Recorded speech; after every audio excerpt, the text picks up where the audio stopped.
1260 hari ini adalah masa yang memang sudah dinyatakan dalam Alkitab, ada masa kekelaman, perkabungan, ya.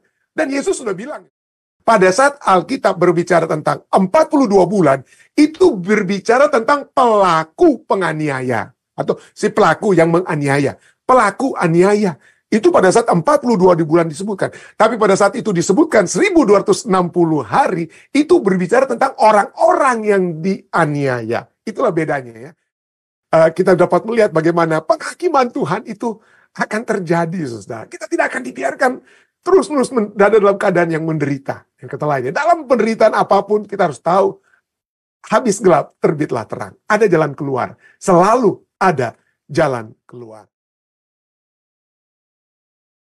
Jadi ini 1260 hari ini adalah masa yang memang sudah dinyatakan dalam Alkitab, ada masa kekelaman, perkabungan, ya. Dan Yesus sudah bilang itu. Pada Yesus bicara pada saat murid-muridnya satu saat datang pada Yesus bilang, Yesus, lihat ini bait Allah yang kuat ini. Bait suci Tuhan ini begitu hebat, ya. Begitu hebat. Tapi itu nggak akan pernah hancur, kurang lebih itu yang mereka katakan pada Yesus. Apa yang Yesus kemudian katakan dalam Lukas 21 ayat 6. Yesus katakan pada mereka, apa yang kamu lihat di situ akan datang harinya, di mana tidak ada satu batu pun akan dibiarkan terletak di atas batu yang lain. Semuanya itu akan apa? Diruntuhkan. Yesus berbicara tentang kehancuran bait Allah. Yang selalu sepertinya menjadi jimat. Wah, nggak mungkin umat Tuhan itu nggak mungkin akan bait sucinya itu akan dihancurkan. Atau umat Tuhan itu nggak mungkin akan dianiaya atau menghadapi masalah. Kalau Tuhan berada di pihak kita, kenapa kita harus dianiaya? Kan Tuhan bisa melepaskan kita dari aniaya, ya. Ya, betul saja. Tuhan dapat melepaskan kita seperti Daniel dapat dilepaskan dari lubang singa, Sadrak, Mesak, Abednego dapat dilepaskan dari dapur yang berapi-api. Tapi kalau Anda membaca pahlawan-pahlawan iman dalam kitab Ibrani 11, Anda dapati ada juga orang-orang yang tidak selamat. Dan banyak seperti reformator-reformator itu juga apa? Akhirnya harus mati dengan cara dianiaya. Dan bukan itu saja. Kalau kita melihat murid-murid Yesus, ya, Rasul Paulus itu apa? Dipenggal kepalanya. Petrus itu apa yang terjadi dengan Petrus? Dia disalibkan, bahkan kepalanya di bawah. Dia tidak layak dengan kepala di atas seperti Yesus Kristus. Jadi mereka semua itu dianiaya. Satu-satunya rasul yang mati tua, yang karena tidak mengalami pembunuhan atau dibunuh, itu adalah Yohanes, ya. Yohanes kekasih, tapi sebelumnya pun dia sempat digoreng, tapi nggak mati, ya, nggak mati dia bisa mujizat dia keluar, tapi dia mati tua. Tapi lain-lainnya itu mengalami penganiayaan, saudara.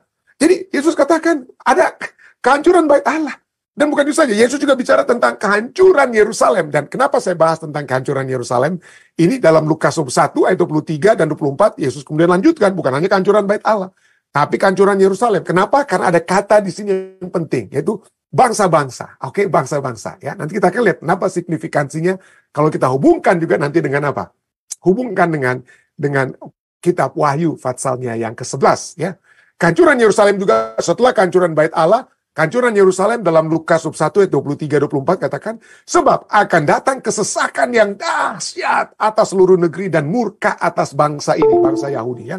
Dan mereka akan tewas, Yesus katakan, bangsa Yahudi akan tewas oleh mata pedang dan dibawa sebagai tawanan ke segala bangsa. Dan Yerusalem akan diinjak-injak oleh bangsa-bangsa yang tidak mengenal Allah. Sampai genaplah zaman bangsa-bangsa itu. Jadi ada kerajaan Romawi yang akan menghancurkan bangsa Yahudi. Dan betul, tahun 125 AD, ya. Setelah apa? Tahun 125 AD, bangsa Israel itu apa? Dihancurkan, dikeluarkan. Tidak boleh mereka kembali. Kapan mereka kembalinya? Tahun 1940-an. 1940-an, kerajaan Inggris mengembalikan orang-orang Israel ke tanah Palestina. Jadi ramelah mereka di sana dengan apa, ya? Dengan orang-orang Arab yang ada di tanah Palestina saat ini, ya. Jadi itulah, ya. Mereka akan dikeluarkan, ditawan dan diserak-berakkan ke segala bangsa, ya. Jadi oleh sebab apa, siapa akan lakukan? Itu bangsa-bangsa yang tidak mengenal Allah. Adanya kata Gentiles. Di bahasa Inggrisnya Gentiles. Itu orang-orang atau bangsa-bangsa yang tidak mengenal Allah. Oke, jadi mari kita lihat. Penganiayaan pertama-tama yang kita lihat dalam Alkitab, dalam kitab Lukas, ditujukan kepada bangsa Yahudi, dilakukan oleh bangsa apa? Bangsa Romawi. Ya, itu bangsa-bangsa yang tidak mengenal Allah sampai genaplah zaman bangsa bangsa itu, Romawi tentu saja dia memiliki kerajaan-kerajaan yang tawan itu berperang bersama-sama dengan kerajaan Romawi. Kerajaan Romawi itu bukan hanya orang Romawi, orang Italia, tapi juga orang-orang Afrika Utara dan orang-orang Greek itu juga ikut bersama-sama dengan mereka ya. Tapi itulah bangsa-bangsa yang tidak mengenal Allah. Nah, disinilah juga kita lihat ya. Wahyu 11 ayat 2. Katakan tentang apa? Tentang apa ya? Tentang kalau Yerusalem diinjak-injak, maka hal yang sama ada paralelismenya, ada kesamaannya. Ada yang diinjak-injak. Ada bangsa-bangsa yang tidak mengenal Allah. Dengan kata lain, mungkin ini bukan bangsa yang tidak mengenal Allah, tapi satu kekuatan yang seakan-akan mewakili Allah, tetapi sesungguhnya tidak mengenal Allah. Kebenaran Allah itu telah dikaburkan. Kebenaran Allah itu telah dikacaukan, tidak lagi merupakan satu kebenaran Allah. Ya. Tapi kekafiran yang sudah dimasukkan ke dalam gereja, kekafiran yang menyebabkan adanya reformasi yang dilakukan oleh Martin Luther, John Calvin, dan lain sebagainya. Tapi itu yang terjadi ya. Wahyu 11 ayat 2 katakan, tetapi kecualikan pelataran bait suci yang di sebelah luar. Janganlah engkau mengukurnya, karena ia telah diberikan kepada bangsa-bangsa lain. Dan mereka akan menginjak-injak kota suci 42 bulan lamanya. Ya, jadi pada saat Alkitab berbicara tentang 42 bulan, itu berbicara tentang pelaku penganiaya. Atau si pelaku yang menganiaya. Pelaku aniaya. Itu pada saat 42 di bulan disebutkan. Tapi pada saat itu disebutkan 1260 hari, itu berbicara tentang orang-orang yang dianiaya. Itulah bedanya ya. Kenapa sampai harus dipisah? Kenapa nggak dari sejak semula aja 1260 hari aja? Tidak, 42 bulan itu berbicara tentang si penganiaya yang menganiaya selama 42 bulan atau 1260 hari. Tapi pada saat disebutkan 1260 hari itu berbicara tentang umat-umat yang sedang dianiaya dalam jangka waktu 1260 hari tersebut oleh para penganiaya yang menganiaya mereka selama 42 bulan. Itulah penekanannya saja ya.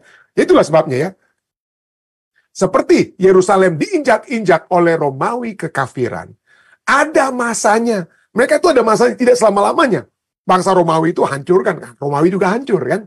Romawi juga kalah. Tapi setelah kekalahan atau setelah keruntuhan kerajaan Romawi, ada kekuasaan Romawi agama yang telah diberikan oleh Konstantinopel. Ya, Konstantinopel itu berikan kekuasaannya itu kepada apa? Gereja pada saat itu. Gereja pada saat itu diberikan kekuasaan. Kamulah ambil, istanaku di Roma itu kamu ambil. Ya, istanaku di Roma kamu ambil. Si Konstantin kemana dia pergi? Pindahlah dia ke Konstantinopel. Yang di mana itu? Yang ada di Turki saat ini ya. Konstantinopel. Itulah kerajaan Romawi yang politik. Tapi kerajaan Romawi yang agamawi itu diberikan kekuasaan itu di mana? Di Roma. Ya, di Roma. Itulah sebabnya pada mulanya itu dikenal dengan istilah Roma Katolik. Kenapa? Dari Roma ya, dari Roma Katolik. Jadi Romawi agamawi itu ya menganiaya umat-umat Tuhan. Ini saya bukan untuk menjelek-jelekkan itu, tapi memang sejarahnya sudah tertulis, saudara. Ada begitu banyak buku-buku ya sejarah yang sudah menulis sehingga sekali lagi Martin Luther, John Calvin itu harus membuat apa? Membuat reformasi ya. Ya, membuat reformasi. Karena gereja pada saat itu, gereja Romawi itu menganiaya umat-umat Tuhan sampai genaplah zamannya. Yaitu 3,5 masa atau 42 bulan atau 1260 hari yang sama dengan 1260 tahun. Jadi penghancuran itu ada apa? Batasnya. Ya, penghancuran itu selalu ada batasnya. Mari kita lihat secara lebih terperinci juga dari kita sudah baca tadi Wahyu pasal 11, tapi Wahyu 13 ayat 4 sampai 5 ya. Dan kepada binatang itu, binatang yang keluar dari dalam laut ya. Anda bisa baca itu, kita sudah juga pelajari, tapi ya ini kita ambil saja ayatnya itu, ayat-ayatnya ayat 4 ya. Kita baca dulu ayat 4. Dan mereka menyembah naga itu, Wahyu 13 ayat 4, dan mereka menyembah naga itu karena ia memberikan kekuasaan kepada binatang itu. Naga itu adalah lambang setan, tapi dia memberikan kekuasaan kepada binatang itu. Dan mereka akan menyembah binatang itu sambil berkata, wah hebat sekali itu. Keyakinan mereka ya. Apa yang mereka katakan? Mereka yang menyembah. Umat-umat yang menyembah binatang itu berkata dengan kesombongan mereka. Apa yang mereka katakan? Siapakah yang sama seperti binatang ini? Dan siapakah yang dapat berperang melawan dia? Dengan kata lain pada saat itu, kekuasaan mutlak dari binatang itu begitu hebat.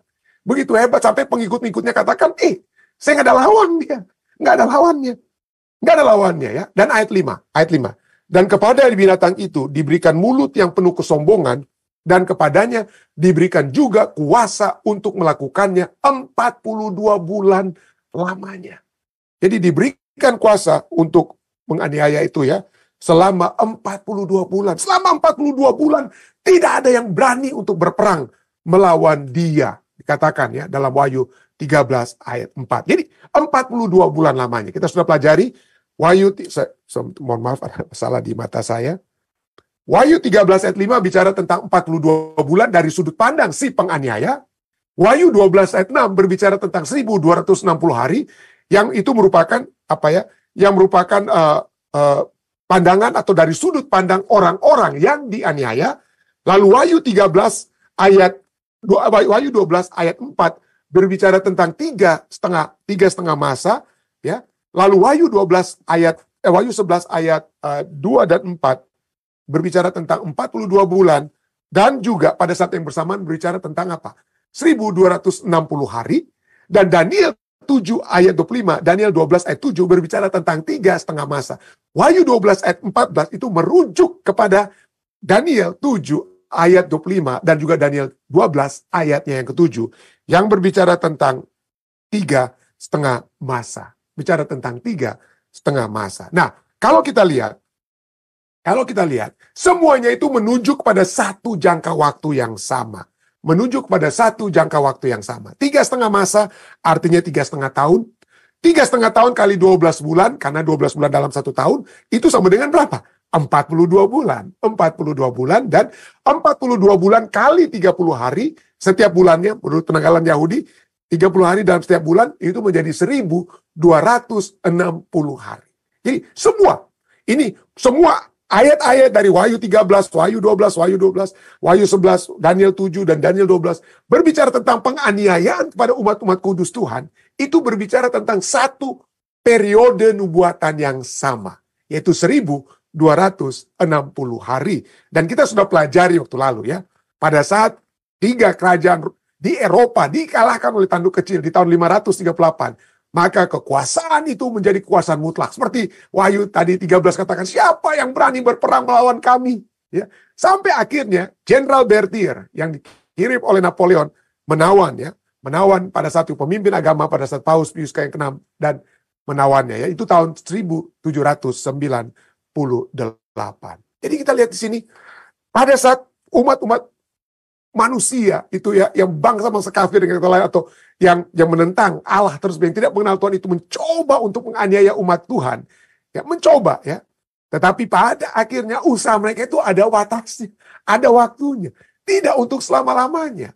Dan apa pelajaran bagi kita saat ini?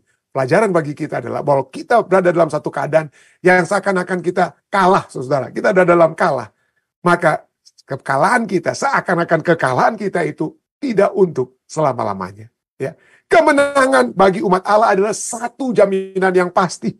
Satu jaminan yang pasti. Wahyu 19 ayat 20-21 bicara tentang binatang tadi. Katanya pengikutnya katakan, siapa yang berani berperang melawan kami? Lalu Wahyu 13 ayat 5. Siapa yang berani berperang? Tapi apa yang terjadi dengan binatang itu? Wahyu 19 ayat 20-21 berkata bahwa tertangkaplah binatang itu dan bersama-sama dengan dia nabi palsu yang telah mengadakan tanda-tanda di depan matanya. Keduanya dilemparkan hidup-hidup dalam lautan api yang menyala-nyala oleh belerang. Dan semua orang lain dibunuh dengan pedang yang keluar dari mulut penunggang kuda itu. Dan semua burung kenyang oleh daging mereka.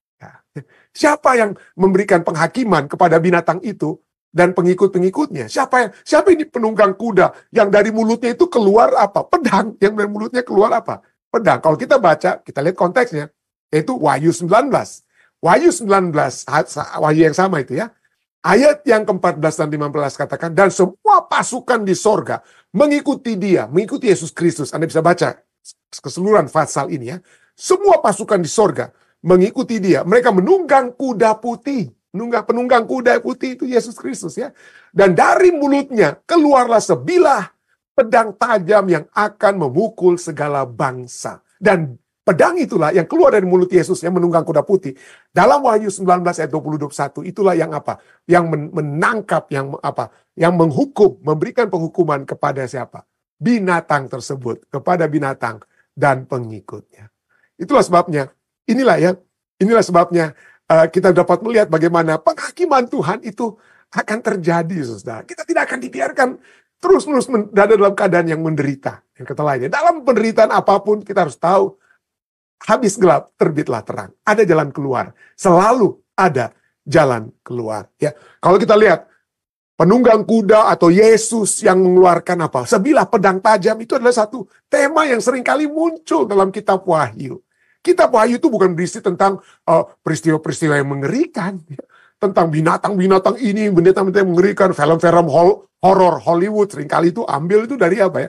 Kitab Wahyu. Tapi sesungguhnya kitab Wahyu itu bukan tentang horor, tentang setan yang mengalahkan ini dan itu dan lain sebagainya. Bukan. Kitab Wahyu itu tentang Yesus yang menang. Dia memiliki sebilah pedang tajam yang akan menghakimi bangsa-bangsa. Wahyu 1 ayat 16 berbicara tentang hal tersebut. Wahyu 1 ayat 16, dan di tangan kanannya Yesus, ya, ia memegang 7 bintang, dan dari mulutnya, ingat tadi kita lihat Wahyu 19, keluar dari apa? Mulutnya. Mulut Yesus itu akan keluar apa? Sebilah pedang tajam. Ya. Ini ya, Wahyu 1 ayat 16. Dan dari mulutnya keluar sebilah pedang tajam bermata dua, dan wajahnya bersinar-sinar bagaikan matahari yang terik. Bagaikan matahari yang terik. Kenapa? Apa simbolisme dari Yesus dengan pedang yang keluar dari dalam mulutnya? Ya. Apa itu? Tanda apa itu? Itu adalah tanda penghakiman yang pasti. Tanda penghakiman yang pasti dari Tuhan kita terhadap umat-umat manusia yang menganiaya umat-umat kudus Tuhan. Umat-umat kudus Tuhan tidak akan selamanya berada dalam tekanan penganiayaan. Ya. Yesaya 11 ayat 4. Yesaya 11 ayat 4 katakan apa? Tetapi ia akan menghakimi orang-orang lemah dengan keadilan. Dan akan menjatuhkan keputusan terhadap orang-orang yang tertindas di negeri dengan kejujuran. Ini nubuatan tentang Yesus Kristus. Ia akan menghajar bumi. Ia akan menghajar bumi dengan perkataannya. Seperti dengan tongkat. Seperti dia tongkat, ya, itu untuk menghakimi, ya. Dan dengan nafas mulutnya, ia akan membunuh orang fasik. Yesaya berbicara tentang nafas mulutnya. Kitab Wahyu katakan nafas mulutnya itu keluar sebilah pedang tajam. Dan itulah sebilah pedang tajam yang keluar dari mulut Yesus. Itulah yang akan membunuh orang fasik. Kita lihat sih, saudara. Itu indah ya, pengajaran Alkitab yang berbicara tentang kemenangan yang pasti bagi saudara dan saya. Ya. Kita mungkin tidak lagi hidup di zaman 1260 tahun itu, saudara. Kita tidak. Tapi kenapa itu menjadi satu pelajaran? Oh, pendeta, itu kan sudah masa lalu, pendeta. Masa lalu itu. Kenapa itu harus kita pelajari saat ini? Kalau itu sudah menjadi peristiwa masa lalu. Kenapa? Karena ingat, Wahyu pasal 13 ya, berbicara bahwa binatang yang pertama itu yang memiliki kekuasaan selama 42 bulan. Ya. Lalu kemudian dia terluka. Wahyu 13 bicara dia terluka, tapi lukanya itu akan sembuh. Dan dia kembali. Dia kembali akan memerintah. Ya, dia akan mengajak seluruh umat manusia untuk menyembah, ya, dia. Menyembah dia. Dan kalau tidak ada hukuman mati dan lain sebagainya, jadi akan sejarah, dan kata lain, sejarah itu akan terulang kembali. Kenapa 1260 tahun itu telah dinubuatkan? Supaya kalau itu terjadi kembali di depan kita, terjadi kembali di depan kita nggak perlu khawatir, kita tidak perlu takut. Ya. Seluruh firman Tuhan sudah menyatakan kepada kita apa yang akan terjadi. Sebab tidak pernah, kita sudah pernah bahas ini, tidak pernah, Allah tidak pernah tanpa menyatakan apa? Keputusannya kepada para nabinya tentang apa yang akan apa yang terjadi. Kitab suci sudah menyatakan semuanya apa yang akan terjadi hingga kedatangan Yesus yang kedua kali. Dan kita mungkin mudah-mudahan pada saat itu ya mungkin kita sudah tidak ada lagi, sebelum masa kedatangan Yesus kedua kali akan terjadi masalah yang besar yang terjadi dalam dunia ini pada saat kekacauan oleh sebab apa? Resources, sumber-sumber kehidupan yang semakin berkurang, manusia yang bertambah, manusia sekarang semakin serakah dan lain sebagainya. Masalah lingkungan hidup sudah semakin amburadul dan lain sebagainya. Apa yang akan terjadi? Kalau kita semua itu akhirnya yang terjadi adalah hukum rimba, ya. Hukum rimba yang akan terjadi. Kalau begitu banyak masalah-masalah kacauan yang terjadi, peperangan dan lain sebagainya, maka hukum rimba yang terjadi. Dan apa yang ujung-ujungnya? Ya ada umat-umat yang akan dijadikan kambing hitam. Ada umat-umat Tuhan yang akan dijadikan kambing hitam, dipersalahkan. Mereka lah mungkin menyebabkan timbulnya segala permasalahan dalam dunia ini. Dan mengalami apa? Mengalami bencanalah umat-umat Tuhan tersebut. Tetapi sekali lagi, kita tidak perlu takut. Kenapa? Karena kemenangan akan menjadi bagian kita. Di dalam Wahyu 6 ayat 9 sampai 10 ya. Pada saat meterai kelima dibuka ya, pada saat meterai kelima dibuka, apa yang terjadi di situ? Rasul Yohanes menuliskan, aku melihat di bawah mezbah, di bawah mezbah ada jiwa-jiwa mereka yang telah dibunuh atau menderita, di kata lainnya. Jiwa mereka artinya, jiwa mereka itu mati bukan berarti mati lalu mereka rohnya gentayangan begitu, tapi ya, orang-orang yang tertekan.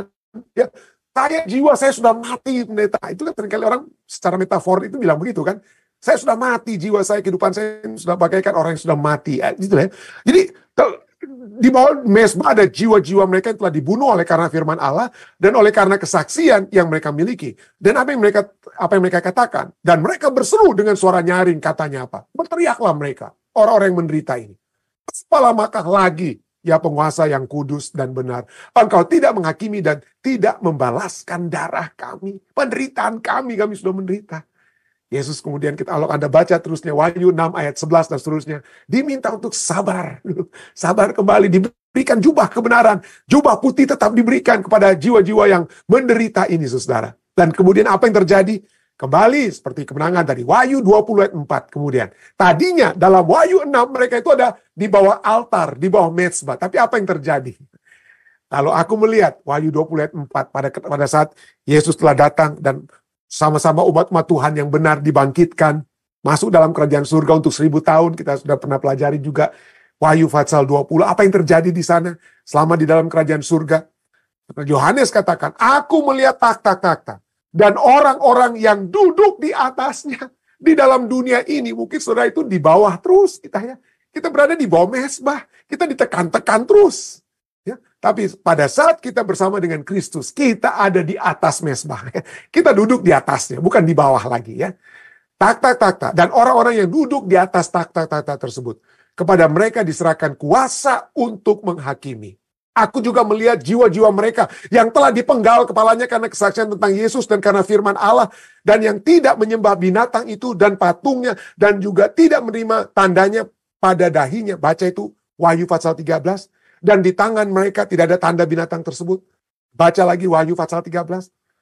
Apa yang terjadi dengan mereka yang ada duduk sekarang ini di atas takhta tersebut? Mereka hidup kembali dan memerintah. Kalau Anda baca seterusnya titik-titik itu, mereka hidup kembali sebagai raja bersama-sama dengan Kristus untuk masa 1000 tahun.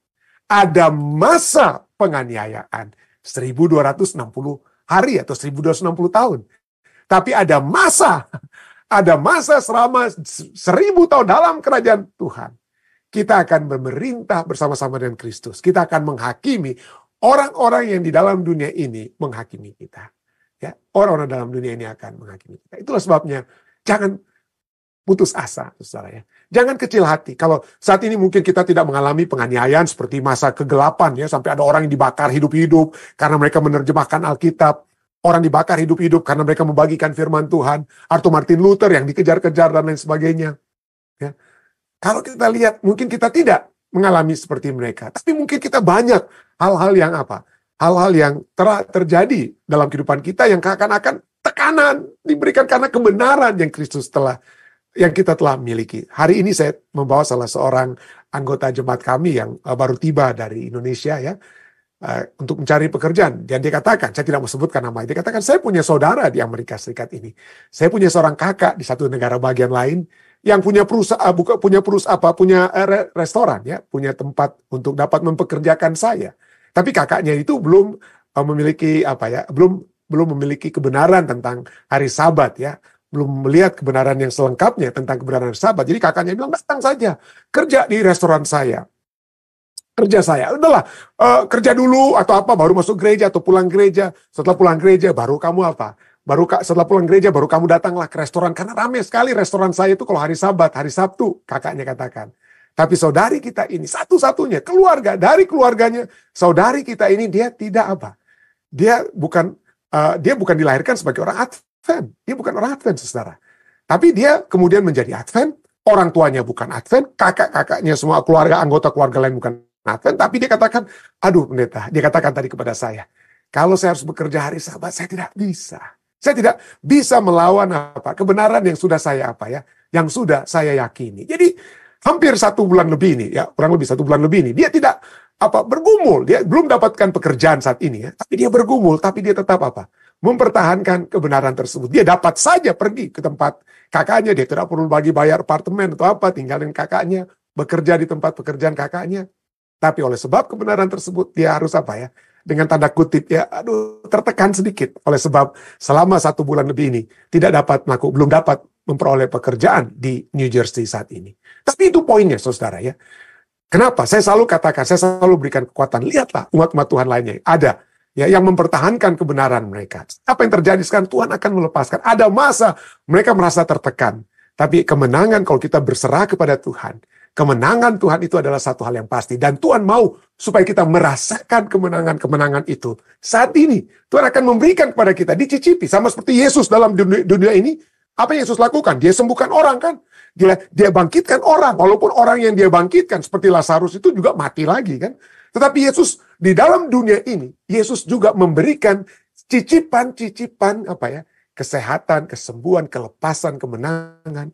Dan walaupun kita akan mati atau tidak memiliki kemenangan itu selalu, tetapi itu adalah satu perasa, satu jaminan, rasa yang sudah diberikan. Karena kita akan memiliki rasa atau merasakan kemenangan itu untuk selama-lamanya bersama-sama dengan Dia.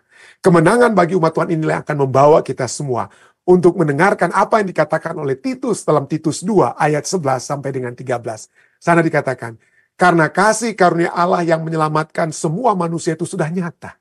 Sudah nyata. Yang menyelamatkan kasih karunia itu Yesus yang menjadi juru selamat kita. Kita terima dengan iman.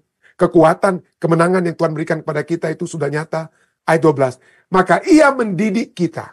Ya, semuanya itu. Kenapa? Nubuatan ini semua.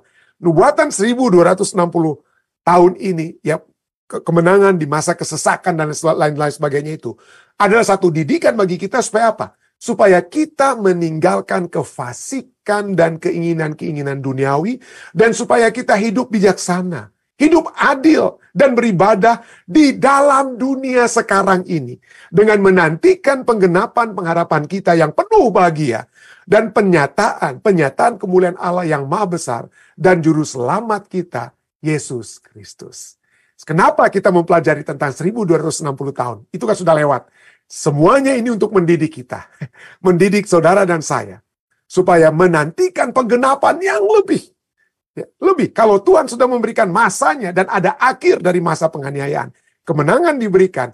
Maka hal yang sama akan menjadi bagian kita saat ini. Sampai Yesus datang di kali yang kedua. Itu sebab itu hiduplah dengan meninggalkan kefasikan. Dengan meninggalkan keinginan duniawi. Dan hidup dengan bijaksana, adil, dan beribadah di dalam dunia sekarang ini. Saya bawa ini dalam nama Yesus.